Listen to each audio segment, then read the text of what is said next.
Welcome back to the Western Clash, where Dignitas finds themselves up 2-0 in this best of 5. They did so in dominating fashion in game number 2. Team Freedom still trying to find their way back in, as they do have the hometown support here. Things in the last game didn't go the way that Team Freedom wanted it to, especially how close game 1 was. Kala, do they need to shake things up? Do they try and continue to play standard? What do they need to do to turn this around? So far, if we look at a snapshot of the series, I would say the most successful game that Team Freedom has seen was on Dragonshire, and their draft as well was pretty standard. I say you keep doing what you're doing. Last game, taking Dignitas to that map, and just the Gul'dan on the back half of that draft, it just didn't really look that great. I think you just have to keep it more standard, just keep doing what you're doing, because honestly, this is a tough matchup. It's okay if you go down in this series, because you can move on to the next one, and I wouldn't try to show all of my trump cards if I had them at this point if I'm Team Freedom. Like I said, on Dragonshire, they looked good. They got to keep it like that. We're going to find out exactly where that will be at as we go into Battleground number 3. That is going to be giving first pick back over to Team Freedom, wanting that, but Dignitas is going to take us over to Towers of Doom, Tedger. Towers of Doom is such a classic map for Team Dignitas. Some of their best series ever have been on this map. You don't say. You don't say. They are masters of that bot lane control when they want to. Their macro and decision making on this map is almost unsurpassable, other than perhaps Gen G, as we have seen before. But either way, we're heading in. Let's see what Freedom can bring out against them here. Anybody think Sergeant Hammer's going to make it through here? Not a chance. That's what I was going to start with. I think Sergeant Hammer is going to be the first point of contest for this draft. Right now, we're seeing the Maiev banned out. If you're first tuning in right now, Maiev and Medivh had crazy ban rates. Medivh, both of these heroes, just high ban rates. Just in the past day. Hammer might make it through, because otherwise Abathur is going to be allowed through here. And this is, of course, Abathur's one of his best maps, so that could be a bit of a decision that Dignitas now have to make. Another hero I did very quickly wanted to bring up would be Nazmus on that Blaze. Even though he got outplayed a little bit by Xaylia, the amount of 4 to 5 man stuns he has hit in this series has just been absurd and obscene. So I would have no issue with him just being left on that hero again. He's been doing fine. And of course, with Hammer banned out, immediately Abathur is picked up by Team Freedom. Ooh, that draws a reaction. And Abathur, I'm going to tell you guys right now, we already know he changes the rules to the game. It might not be over yet for Team Freedom in terms of what they want to do with this. We're going to find out soon how this draft unfolds. I'm not sure about the first pick Abathur here, because that just opens up Team Dignitas to lock in into Haka, which is comparable in terms of power on this map. They instead choose the Yrel and Raynor, so not going to have that global presence, perhaps electing to choose something that has more map influence later on in the draft. But yeah, I'm not sure. I'm not sure if I'm sold on the Abathur. Obviously, this is Towers of Doom, one of Abathur's best maps. It's very early. So ways to deal with the Abathur, we're talking about global heroes, of course. The Falstad could fit in. He hasn't been picked up in a while. Otherwise, we're looking at heroes. We're seeing Muradin Karazim, by the way, but other heroes we can see is heroes like Zeratul, who can really pile pressure onto Abathur if he is moving out to body soak at all. That look on Collusion's face might be foreshadowing. We'll wait as this draft unfolds. Team Dignitas, see what they want to take away. What clone target potentially. Muradin and Karazim are both good clone targets. We have to keep that in mind. And fantastic hat targets, of course, as well. The amount of sustain and damage abilities they are able to land is great. Samuro being banned, very smart here by Dignitas. We have seen on other maps usually where there's a core that you can actually hit. This is where the Abathur Samuro comps would come out a fair amount. But in this case, just having that extra pressure with that Samuro could be fantastic for Freedom, so a solid ban by Dig. It's genius. It really is. We've already seen Team Freedom run that style of composition already in this tournament on Sky Temple, but I just want to see this Collusion playing the Karazim. He always looks super good on the hero, and you mentioned yourself that Muradin and Karazim combo with the Abathur hat on the backside. Like, that's a lot of damage onto anyone that shows up. Maybe you run a Zeratul, maybe you don't, but at the end of the day, that's a lot of damage for those first picks for Team Freedom. What are these next? There it is. Zeratul for Team Dignitas instead with the Deckard Cain. This late game power for Dignitas is going to be pretty scary.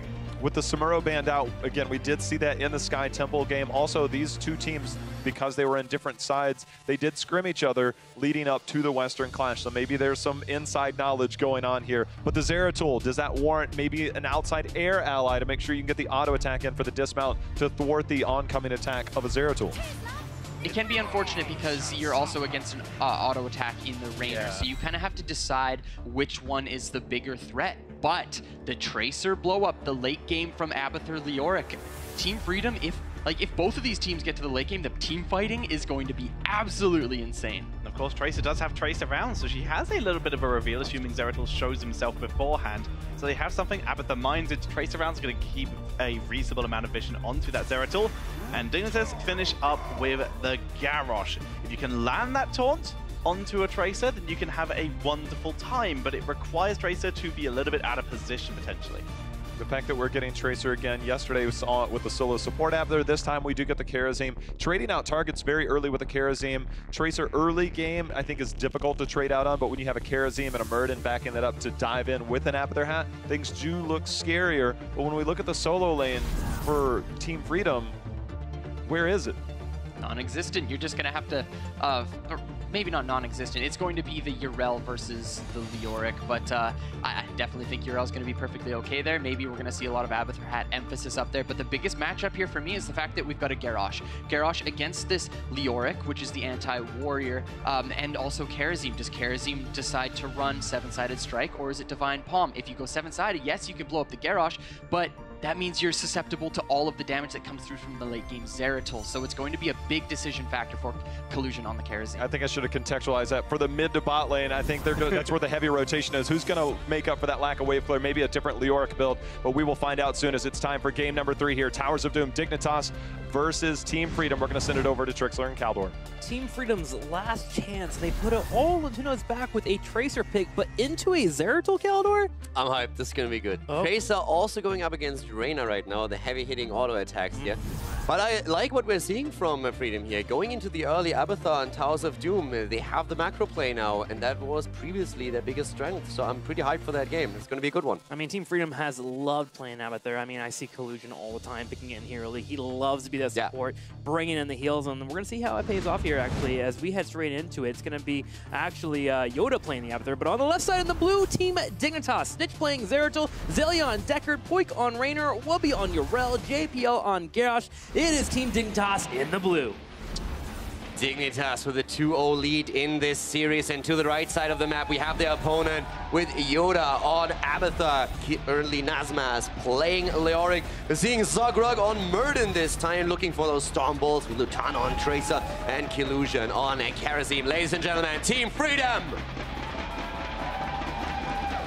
Gotta see if this Tracer is able to be effective. Granted, you have Karazim that can dive with her, provide a little bit of heals. You have Abathur with the Carapace build, obviously, but Rainer, as you mentioned, hits hard and he can shred her. And then with Zeratul, if he's able to get an auto attack on her with that Vorpal Blade and she tries to disengage and she's low on health, he can secure the kills and back up to his teammates. And one of the things we just have to point out again, even though it was mentioned, of course, previously, is Wubby on Yrel.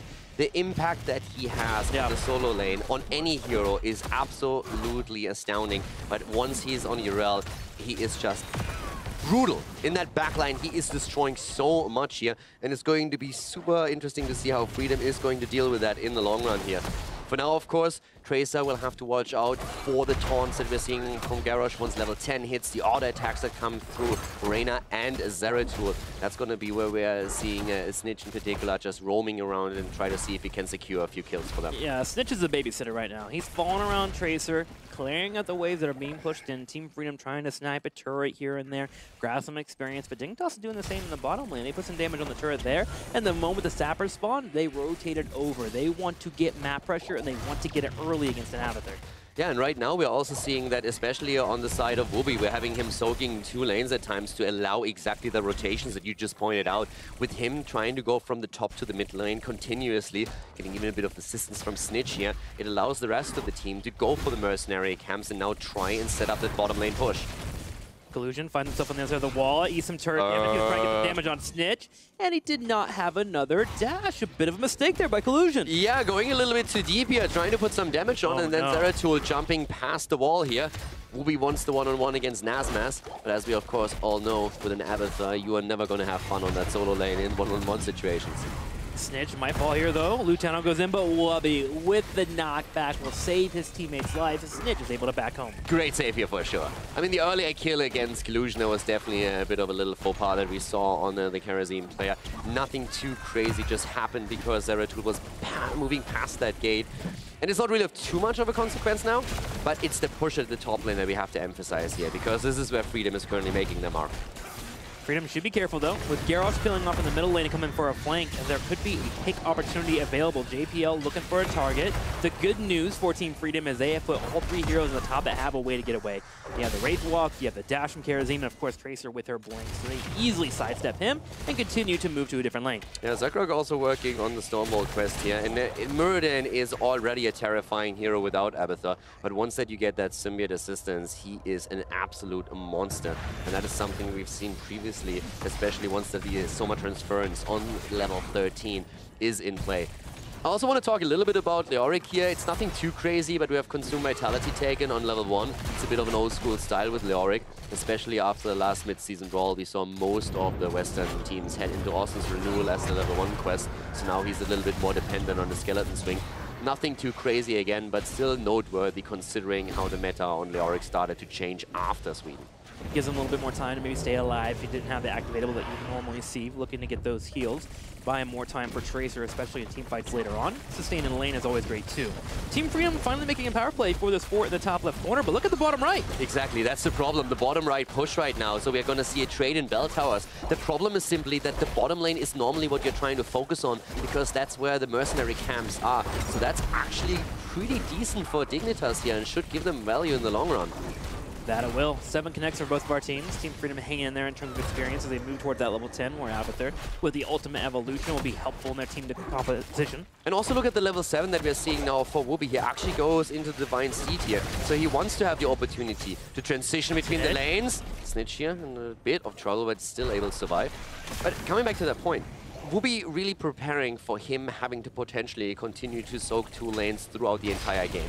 With them claiming the bell tower at the bot lane, they can set up a strong 4-man there. And Wubby wants to be more flexible on the map itself. So he's going away from a build that we normally see him, where he goes into Avenging Wrath very heavily on level 4 and level 7, and has that flexibility now to move between lanes quite quickly. Yes, him and Zeratul will be the one, Snitch, to really kind of do the back work here for Team Dignitas. Staying in the match with a 3-man between Zelia, JPL, and Poik. Rotate, pushing sappers. Wow, they actually get a few of those sappers in there. Put some damage on top of that core. 34-32 with Team Freedom leading. Yeah, these 2 shots definitely something that in the long run Freedom has to be careful about, especially with Garrosh being in play. You can always throw 1 in, and as long as they hold onto that bell tower, they can use that.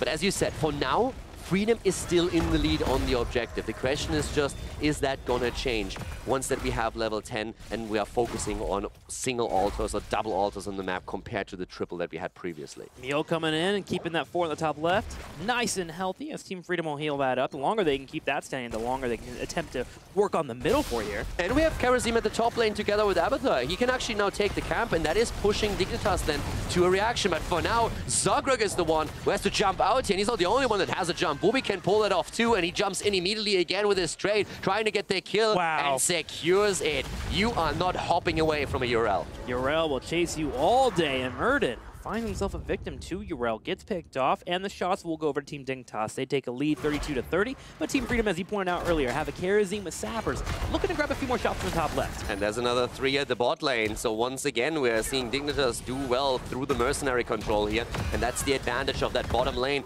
At the top, they're even trying to stop this onslaught. Lutano is attempting to escort their own in, but it does look pretty unlikely here, especially with Zeratul rotating in as well. Yeah, and Urel can really stand her own, especially with level 10, finally connecting with the Ardent Defender. Those sappers should not be getting in, and they will be cleaned up. As Team Dignitas continues to hold the bottom lane, Raynor just hugging this tower, playing as safe as he can. Yeah, the picture changed pretty quickly here. 32 shots, or 32 hit points now on Dignitas' core against the 27 that we are seeing for Freedom, and Freedom is realizing they should try and recapture that altar, that bell tower at the bot lane. Here comes the Void Prison though, they're trying to go for Zagrug here. There's no retreat path at this point. Already we're seeing Poik in trouble. That's a great move by Lutano as he gets the kill against Reyna. They're looking for another one too, with Garrosh being the focus. Zagrug jumping in. Yoda here too with the Tracer Ultimate Evolution clone. Shouldn't be able to get the kill, but this gives a little space to Team Freedom. They find a pick on Raynor. They'll look to get these sappers and open up the bottom of the map. It was actually a great move by Lutano there. Getting the kill against Reyna helped them now to also get the camp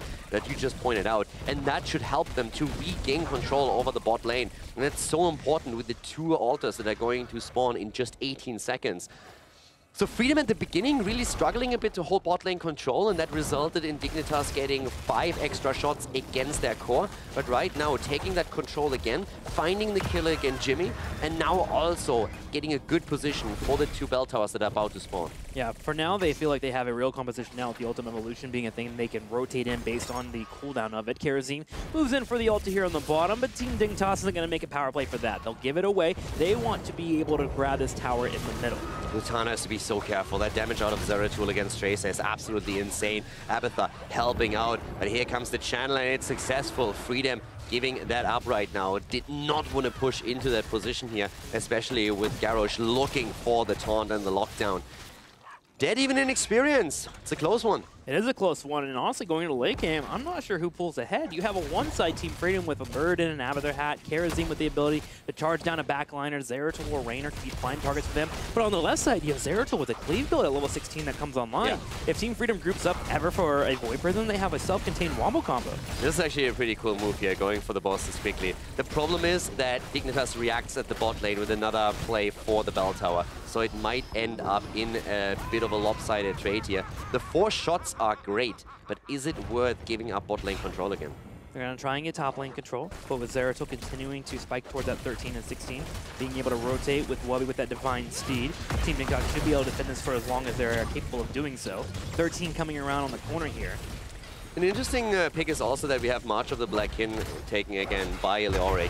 And you can make good arguments for it going up against the composition that Dignitas has. Because who are the targets here? You have Jimmy that you can try and capture. You have also Deckard Cain. But Zeratul, Urel can always move out. Garrosh has the throw available. You have even then Stay a While and Listen where you can stop the opponent or capitalizing on it.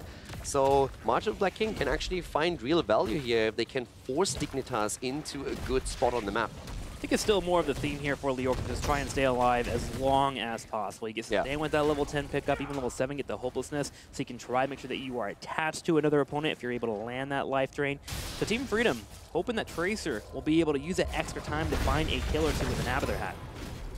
Another altar is opening up on the map, and this is one that Freedom is going to give up because they just don't have the control at the bottom over any of the bell towers. So there's no retreat path for them. They don't have access to that one. But they took the top just in time, so we're currently having 4 shots fired. That puts Freedom down to 19 points. But again, we're even in bell towers on the map. And Freedom is actually doing pretty well, pushing the middle too. But it's all about the team fights here once again, as we have Freedom angling for a flank. But Team Dignitas has 2 anchors they can go to. They have a bell tower on the bottom right and a bell tower on the bottom left. Snitch is the one who has to play carefully here, and he's playing very wary of Zugrug and the Stormbolt. They have to be careful. You don't want to end up in the Freedom sandwich. Although a Freedom sandwich sounds really tasty, I'm going to be honest with you. Pickles, mayo, taunt comes out. It's going to be Zugrug to be the focus here, thrown into a bell tower. He's able to jump away with the VP being used. Yeah, they're going deep for this one. March of the Black King being used. He's trying to escape here, but Leoric goes down. That's the kill that Dignitas can secure here. And again, the move back from Freedom. 19 points on the core against 24. Both of the teams on level 14.5. And this was a 4 versus 5. As we see Urel at the top going up against the bell tower, trying to regain control of the top lane. Abathur doing the best he can to slow it down. I gotta admit, this is an exciting macro game between both of our teams. We're pretty close in terms of score too, 24-19. The big one that's coming though is that 3 altar phase. Who will be able to control all 3 of them? It's actually really interesting to me because within the European region, we don't see as many bell tower trades as we now have initiated from Freedom. Nice move again by Wubby here, going for the spray after the Ardent Defender, helped him to survive throughout the push power from Lutano and Collusion here. But Freedom being willing to give up bot lane control and going continuously for these trade and bell towers is actually something that I find super interesting here. And it makes it at times really difficult to get access to the altars for the North American team. This is where they struggle a little bit, but it's definitely something that Dignitas has to adapt to. At the same time, I can see Dignitas losing 1 or 2 members and suddenly the Camel's back is broken. You have a middle fort that's really low, you have the bell tower on the bottom right taking damage too. Team Freedom has a chance here to blow open the late game. It's just a matter of whether or not they can find that opportunity. Can they find a Raynor? Can can they find a Zeratul to quickly snipe so they can open up the battleground and control space? I also agree with you. The Abathur factor here, with Mule in particular, allows them to keep their bell towers for a long time. And we've seen Leoric do a fantastic job to push out the mid lane and really threaten the bell tower on Dignitas' side there. The bot lane is also nearly regained, but Dignitas makes the play for the top now. The problem for Freedom is that, I mean, they obviously want to reach a late game with this one, you can really tell. But they are now down 9 points on the core. We have 20 on the side of Dignitas, 19 for Freedom. So at some point, they need to flip that switch, grab the middle bell tower, try to get that advantage, and if on behind that they can win a team fight, all of a sudden the entire momentum of the game can shift. But we really haven't seen that many kills yet. It was mostly Dignitas that got a few, and a lot of those were against Leoric, who you don't mind losing in such a trade. Speaking of possible kills, bottom right Sappers being controlled once again by Team Dignitas. Zugrug buys a little bit of time here, but remember, he's at level 16, and move. The moment you hit the 16, you can get more survivability or be able to jump away from fights. He has looked at move into stone form, so getting a little bit more health again, sustaining through, staying alive here. Bottom right Sappers collide with the bell tower, but not enough to get the full tower yet. And you've been talking about 16, and especially Cleansing Touch for Karazim is going to be such a great tool for them now. And again, they're looking for a potential fight here. They're already moving in. JPL trying to control the fight a bit more, throwing Zugrug back and hoping to avoid these stuns. We had the pressure against Tracer, but Lutano gets the assistance, moves in and takes down Snitch. Zeratul is dead, and they're looking for more. They're looking for more here. 2 goes straight to the VP. Parting gift comes out from Lutano, but they have all 4 up, and the hats will keep them up. And guess what? Perfect timing too. Alter up in 10 seconds. Tom comes out and a toss. Big stay a while. Listen from Zalia. Poik is just shelling away with the pepper. Poik with these auto attacks against Zugrug with the help of Abathur, keep him alive. Look at the middle. And now we have in the mid lane, Tracer taking another one, double altar up to the top, 18 seconds until Zeratul is back. And Tracer, Lutano here with the optimal conditions at LAN is able to get these kills in. The kill against Stitch was so impactful, so important, but Wooby is having none of that. You're not getting my altar. Wubby gets the delay, and with Zeratul up at about 3 seconds, Team Dignitas can buy time. Abathur in the top right is working on getting the channel. Zugrug by himself goes for the jump, jumps over the bell tower. Wubby goes for the chase, but there is a bell tower to anchor here for Zugrug, so he should be safe. That was so close, though. If there's no minion in range of that altar, then he can confirm that kill, he can get it. But once again, we're seeing them fighting for it. Nazmas, at least with a reduction in damage, trying to slow them down here a little bit. He falls eventually, and that altar is still going over to Dignitas, and that's an important one. Only 2 shots fired, but now we have 14 against 9 shots. Freedom controlling 6 of the bell towers. But can Dignitas take the map back? That's my question here. You look at Abathur, that slogan's going to be a menace for the entire duration of the game. You have Mule coming in, you have the passive Locust push, and now Team Freedom has turned their attention to the bottom. They realize Dignitas is working on the middle and the top lane, so if they can take this bell tower back, suddenly they have that normal pressure that you're used to seeing on this battleground. I mean, Urella at the top is doing such a good job of recapturing the bell tower, and they've already taken back middle. So they have a really good chance of getting back the control. Nice stay while listen, just barely hitting Karazim and even using the taunt, but not really getting that properly off here. Not quite the effect that they were hoping for. Can't bait Karazim in, so Collusion simply walks away from this one. Obvious lag there coming in for JPL. Can I have the Mule come in? Yeah, it was definitely a 3-2-3 moment at the end. Yeah, his ping was definitely at 2 or something there. Yeah, lag F. Bell tower gets taken down. Team Freedom try to hold on to it, but the Mule is not enough. Team Dignitas fully commit, but look in the middle of the map. Abathur continuing to siege. The boss also being grabbed. Team Freedom grabs 4 more shots. They take the shots here, and those are important ones. 10 against 9. Loving this game here. Freedom really with a cool approach to the map, and Abathur being an absolute menace in that late game. The control that Freedom has over the macro is showing at every turn. And lesser teams than Dignitas would have fallen against this North American team a long time ago. The control through Mule and the way that the lanes are getting pushed out here by Freedom definitely show that they are way more than a team that can only take team fights. I mean, we can hear the late game and suddenly we're back to 3 altars for both teams. I can't believe we've gotten to this point. 10-9 in terms of score. 2 altars spawning in 6 seconds of Team Freedom. They keep the pressure up. They have Sappers in the top left, and they're setting up to grab the immediate altar on the top right. And soon we're going to Storm talents, and that's exactly how a lot of the action comes in. You pointed it out earlier. There's fantastic talents coming online for Freedom. So are there for Dignitas. This is going to explode even more once we have them in play. Just dancing around Team Dignitas. A 20 about to hit, 6-5. It is coming down to the wire on Towers of Doom. 5 points against 6, and there's the 20s already in play, with especially the rewind. Rewind and get stuffed on Zugrug, Smuradin, and Lutano's Tracer are going to have a massive impact here. transgression for Kerosene, the extra damage, and we have the Hive Mind. Void Prisoners being set up here. They need to be careful down at the bot lane. The rest of the team is already attempting to move in here.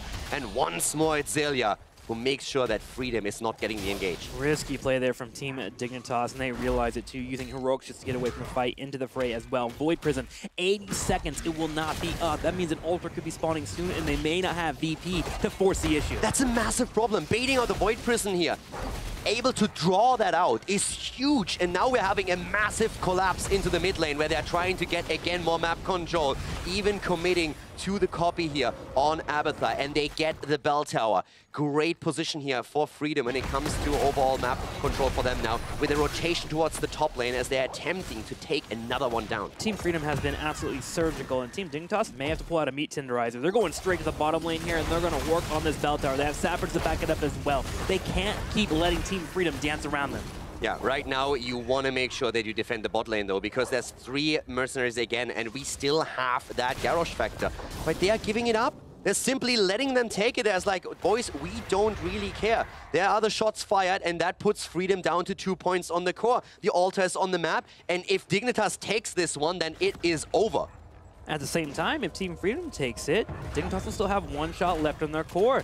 We're going to have a full-fledged team fight here in the bottom lane. Both teams are willing to put the game on this altar. It comes down to this one. Abathur might even go in for a slap here because this one is going to get close. Once again, we're seeing the Symbiote coming in play, and Dignitas attempting to secure the position here. Lutano, it's all on him right now. It's all on Tracer, trying to dodge these attacks, being careful. Snitch and also Reyna are both looking for him. Whoopi is trying to get it, and he actually might. He gets the shots, and that's going to be game to stay a while. And listen, from Zelia is making it happen. The attempts to interrupt not successful as Dignitas sneaks in the altar and takes the game.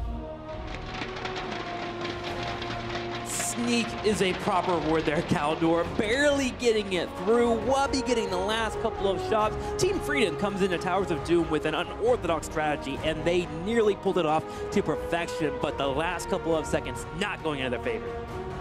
I can't believe that just happened. I'm actually kind of shocked. If I'm Freedom, I feel robbed at this point.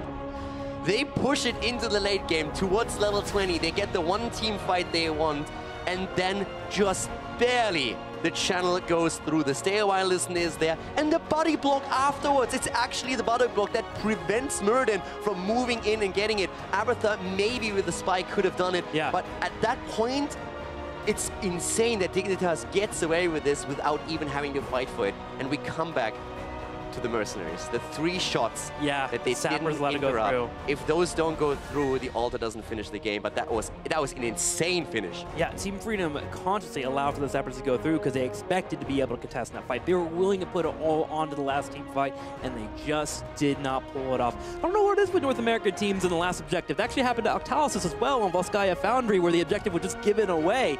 But still, slight timings hurting Team Freedom here. But you gotta love the strategy they brought out here on this battleground. That was fun to watch. Yeah, I mean, it's a little bit of an NA little moment here at the end, but Freedom deserves so much respect for the way that they are currently playing this. They go up against Dignitas, and Dig takes it with a 3-0. But the way that Freedom presents themselves here at the Western Clash is absolutely impressive, and you can only have a lot of respect for the team. They go down into the lower bracket, but whoever faces them next needs to be really, really careful because this team is here to stay. Well, Team Dignitas is going to the Grand Finals, and we actually have Snitch to talk about that entire series and how he prepares for the Grand Final. Indeed, we do have the victor here, Snitch. A hard-fought series against Team Freedom, another 3-0. Somehow you guys don't like to lose. Game 2 was a dominant performance, but game 1 and 3 seemed much closer. How did Team Freedom fare versus what you thought? Obviously, you had the scrims, but coming into tournament play, how was it?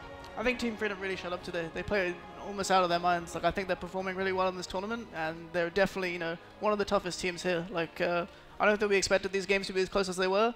We knew they'd be a challenge, but they were really playing phenomenally today. Well, that game 3, they doubled down. It's like, well, we're going top lane, we're focusing top lane, and then when we expect you to take bottom, we're going to push mid and top. They doubled down, kind of bit them there at the end. But is that a strategy you've ever seen before? How do you adapt to that in the middle of the game? I think we'd never really seen anything as specific as this. They were playing really, really aggressive with the Tracer, constantly pushing down structures wherever they could. The Monk as well. It was really, really smart play from them. I think we were just constantly trying to make sensible trades, so we'd either give up bot when we knew we needed to get top back, or we always tried to make sure we were kind of like 1 foot ahead almost in the rotation, but they were definitely making really good movements, and they almost caught us out a few times. Toucher? For starters, well done. Congratulations going to the grand final once again. That is a consistent phrase for you guys at this point. But I want to bring back to what literally just happened in the previous game, where you had to blow the Void Prison very early before the previous team fight. What's the mental state going into the fight without such an incredible tool? I think we were still like fine. We got caught off by their rotation because we weren't sure if they were coming down, and it didn't look like they were, and then they came last second. So I just knew we had it to save Raynor, so I instantly voided the Muradin to make sure Poi could get out. I think we weren't too concerned about it. Our team fight wasn't super focused on Void. It was more like a pick tool if we could use it. So just the way that we thought it was going to play out, we thought we'd be okay. All right. I've been talking a lot about Xaylia as a playmaking support, and I just wanted to know what happens in your guys' communication. Like that last play, he was hiding out of vision, gets the big stay a while, and then you guys just get a free cap off of it. Does he set up that play? Is that something that you guys talk about beforehand, or is that all on him? Because we've seen him do this multiple times. He's a massive playmaker. I want to make it very clear, it's all on him. Xaylia is a phenomenal player. He's very, he's adapted amazingly to the support role. If he makes these sort of calls, it's him entirely. Anytime we make a pick in the early game and it's off a Deca combo, he's like, I've got a Sapphire, we're going here, I'm looking for this hero. You know, in these situations, he's like, I've got the sleep, don't wake him up, don't wake him up. Like, that's probably the thing I hear from Ken the most. It's like, don't wake him up, don't wake him up. Like, he's always like, he sees the plays like coming in his mind, you know, and he's adapted so well to support, and I think he makes, you know, a solid case for the best in the world. I don't know, thanks. Well, Snitch, before we let you go, you've obviously now faced Team Freedom. You have a history, obviously, with Leftovers and Method, the 3 remaining teams. Who do you expect to see potentially in the finals? If Team Freedom play like they did against us today, I expect to see a rematch in the finals, and I expect it to be much closer. Trying to win over the crowd. We know that is what Snitch is all about, but we are going to go to a quick commercial break, and we will be back with our lower bracket, Leftovers and Method. Don't go anywhere. Freedom with the invade on the